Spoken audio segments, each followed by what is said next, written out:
crippling credit card debt, You better give me my money back. insane score lines, and a goalkeeper who is trying to sabotage the season. Welcome to the Zimbabwean Premier League, where I'm taking over as manager of Chicken Inn for one season. Will we be able to fry up the competition, or will we crash and burn? Let's find out. The first thing I had to do as manager of Chicken Inn was get a chicken insight to my team. I stole a tactic like it was the last wing at a Super Bowl party and hit the ground running. It was a wonky, saucy, and spicy asymmetrical 3-3-1-1-2 formation. You heard me right, asymmetrical 3-3-1-1-2. Try saying that 3 times fast. This formation was especially suited to 3 of our sauciest players. First, we had Brian Musa, a pacey, hard-working striker who is more aggressive than a rooster defending his hen house. He'll be bagging goals faster than you can say asymmetrical 3-3-1-1-2. Next, we've got his striking partner, Clive Augusto, a fit, athletic, clinical poacher who slides in and out of channels like butter on a hot skillet. Him and Musa have the makings of an unstoppable strike force. Lastly, we've got Denzel Kumalo. He's a 6'4" athletic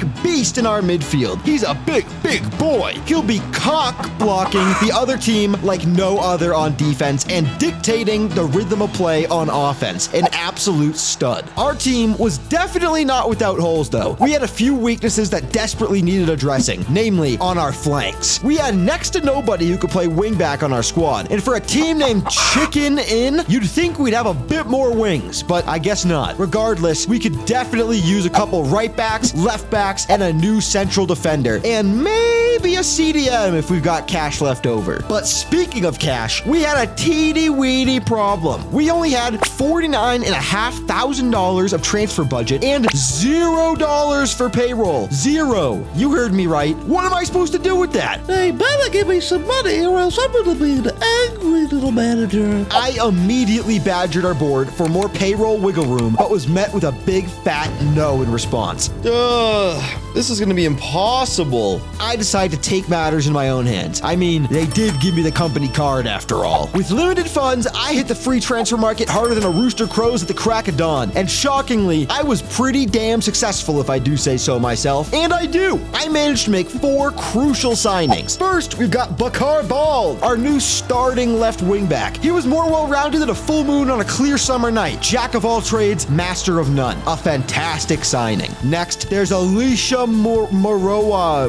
I have no idea how to say that at all. He's our new starting right wingback. He's not super athletic, and his 2 dribbling is a bit sus. But he's smart, so hopefully that'll make up for it, but we'll see. Next, there's Asani Nongo, a veteran center back standing at a whopping 5'8". This short king is smart, technical, and a defensive stud. As long as he can keep up with the opponents, we should be good. Lastly, we've got Dennis Duda. This center back is an immediate star for our team. The best defender we have by a country mile. This boss is an athletic, tall, well-rounded beast. And he's Zimbabwean. Talk about a win. I guess somebody in the back rooms approved our payroll. With these new signings, our first 11 was looking much better. Now this is a team I could work with. Now that the starting lineup was figured out, we could use the rest of our cash to round out some of the subs and maybe get that CDM we wanted. We only had one problem though. While we did have $49,000 left in transfer budget, we were now $47,000 in debt on payroll. Guess they shouldn't have denied my request, huh?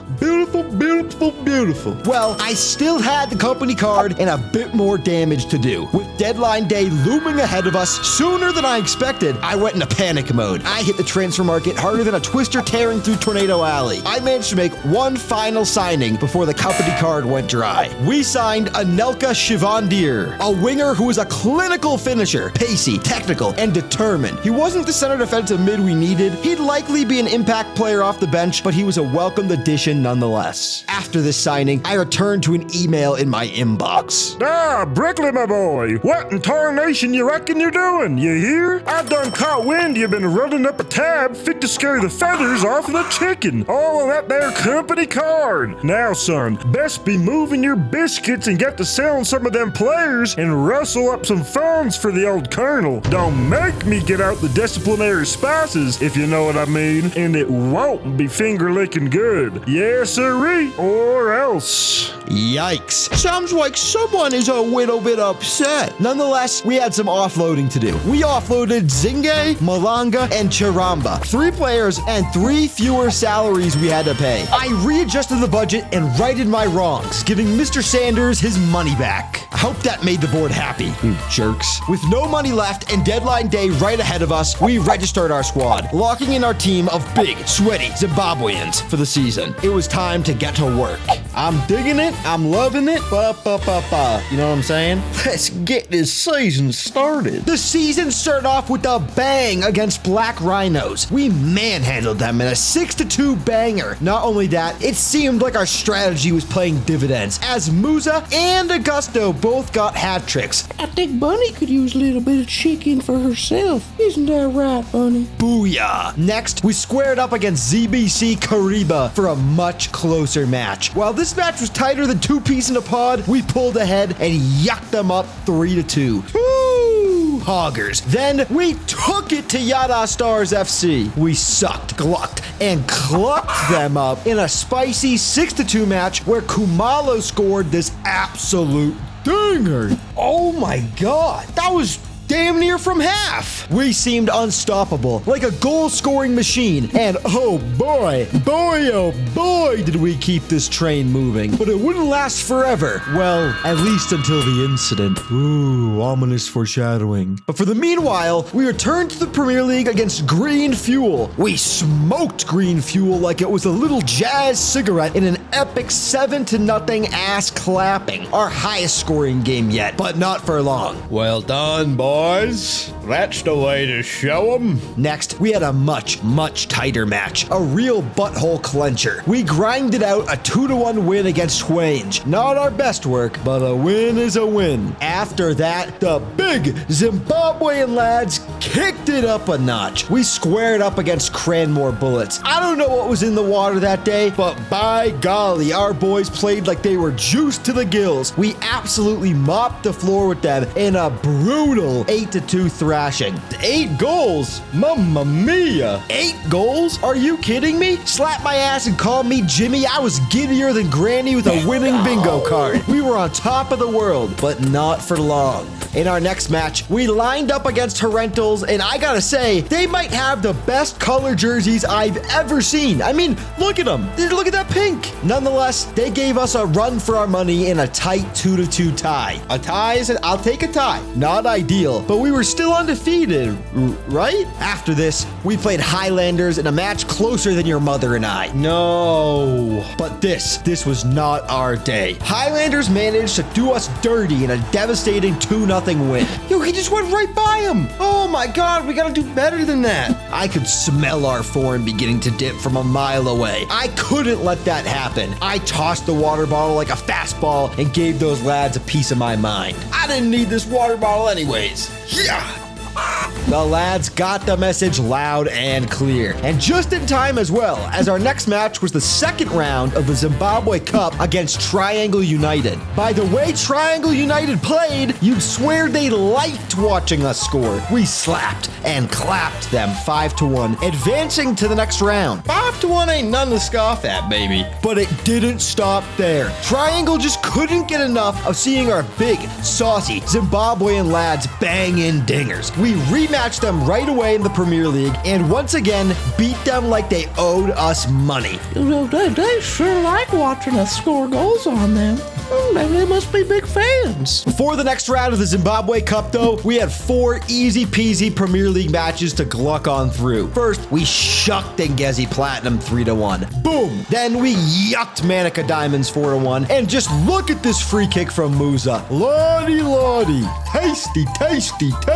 After that, we glucked Bulawayo Chiefs 3-0. Then lastly, we clucked Captain United 4-1 as well. 4 saucy wins. I relished the moment and enjoyed our team's impeccable form. Trust me, it gets yucky. Nonetheless, that string of matches had our lads prepped and ready to take on Yada Stars in the 3rd round of the Zimbabwe Cup. This match would not be easy though. Yada Stars brought it to us harder than a hobo hitting a ham sandwich. Luckily, Luckily, though, we were able to stick it to them, securing a 2-1 win and a spot in the playoffs. And with only 4 matches left until the transfer window and the incident, we pressed on. First, we beat Shisham in a 2-0 banger that made me say, sheesh. Then we absolutely handed it to Zimbabwe in a wild 6-3 match where Kumalo dinged in this banging free kick. Just look at that thing.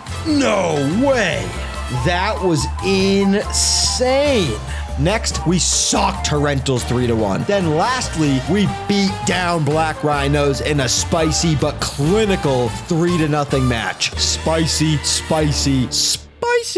With that, the transfer window opened up and we were ready to make some moves. I was hoping to finally sign a saucy central defensive midfielder to help generate plays from deep within the bowels of our team. But with $4,000 of transfer budget and $17,000 of payroll, our budget was tighter than the lid on Mama's pickle jar. Luckily though, I managed to nail down a steal of a deal. We signed Devin Chaffa, a defensive midfielder with fantastic playmaking potential. With his incredible passing, he'll be slinging through balls from deep and racking up assists like no other. With that though, we only had $1,000 left of transfer budget and $8,000 on payroll. We were more broke than a cracked egg. We tried our best to snag one more signing, but no dice. Eventually, the transfer window slammed shut and we were locked in for the rest of the season. Time to cook these fools up and send them to Flavor Town. Now this is where things went downhill, and they went downhill fast. We got back to business against FC Platinum, but this was not business as usual. FC Platinum pummeled us in an embarrassing 4-1 loss where Bernard just gave them a goal. Bernard, what was that? But this would be the first of many for Bernard. Our next match against Ngezi Platinum was much closer, but still, they took the lead and walloped us, sending us packing. Oh my god, I missed when we were on our win streak. Surely we wouldn't lose 3 matches in a row, right? We squared up against Dynamo Herrera and got thrashed around like a fish out of water. They beat us down in a crushing 2-5 loss. I had enough. This loss streak had to stop. Otherwise, our season would be in jeopardy. That said, I threw the water bottle like a quarterback aiming for a touchdown,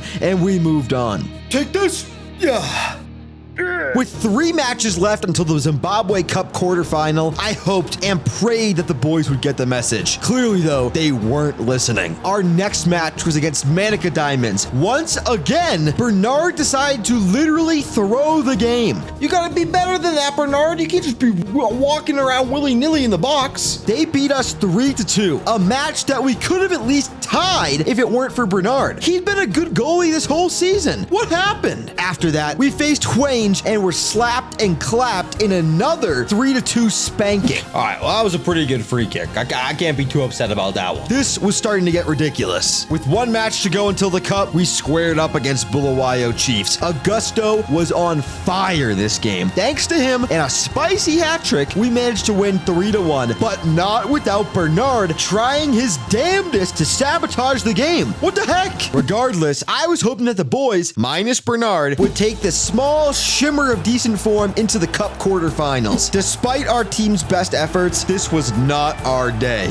We were knocked straight out of the cup. I feel dead inside. Now, all we had left to focus on was ending our poor form and maybe Bernard's life so that we could have a chance at maybe winning the league. We got back to it in a match against Cranmore Bullets. Yet again, Bernard threw the match in a 1-1 tie. I don't even know what to say anymore. All right, someone's got to be playing a prank on me. After that, we squared up against ZBC Kariba and finally showed a shimmer of hope, a semblance of our old good form. We slapped them 3-0 and moved right along. Next, we had yet another tie, 2-2 against Highlanders FC. Our form was bouncing back and forth, and with 6 games left in the season, we need to put our heads down and grind. It was time to make the magic happen. We played FC Triangle once again, and just like before, they let us walk all over them in a 5-2 match. Now that's more like it. Were our boys back back in business? I think so. You'd swear they like seeing us score. God damn. We absolutely rammed Green Fuel in an unspeakable 12-0 victory. The boys were back in town, baby. We kept this form up against Yada Stars, and despite another blunder by Bernard, we managed to eke out a close 3-2 victory. Booyah, and suck that, Bernard, you jerk. After that, we whacked Caps United 4-2. The championship was in sight. Then we stuck it to Shisham 2-0. We were so close. Finally, in our last game, we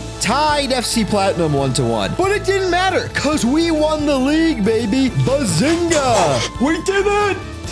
Woo! That's a win, baby.